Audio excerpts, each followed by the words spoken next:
নমস্কার, welcome to my channel Soumishil Shri Shri Radhakrishna Gopal Shrimad Bhagavad Gita. আজ 11 March 2026।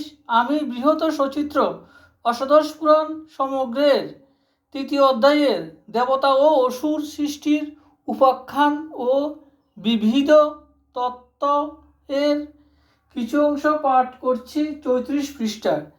Shri Shri অষ্টাদশ পুরাণ সমগ্র কি জয়, শ্রী শ্রী রাধাকৃষ্ণ গোপাল শ্রীমদ ভগবত গীতা কি জয়। রাধেকৃষ্ণ রাধেকৃষ্ণ রাধেকৃষ্ণ।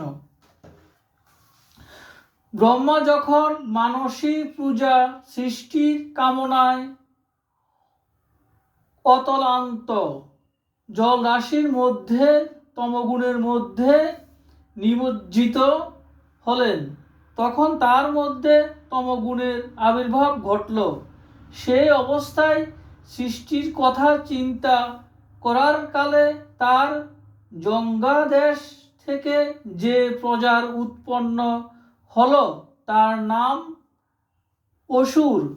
অসুর সৃষ্টি করার পর প্রজাপতি তনু পরিত্যাগ করেছিলেন।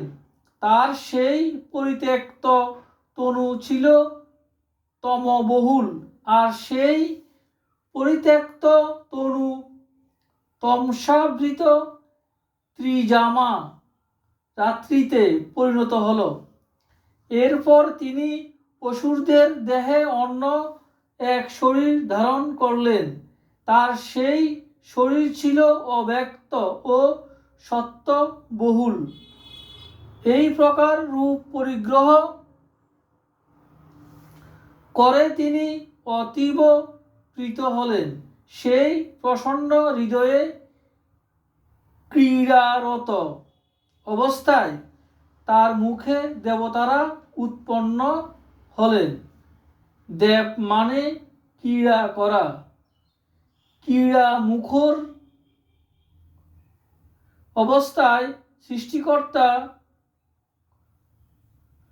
প্রজাপতির দিব্য তনু থেকে সৃষ্টি হয়েছিলেন বলেই তারা দেবতা নামে পরিচিত হলেন।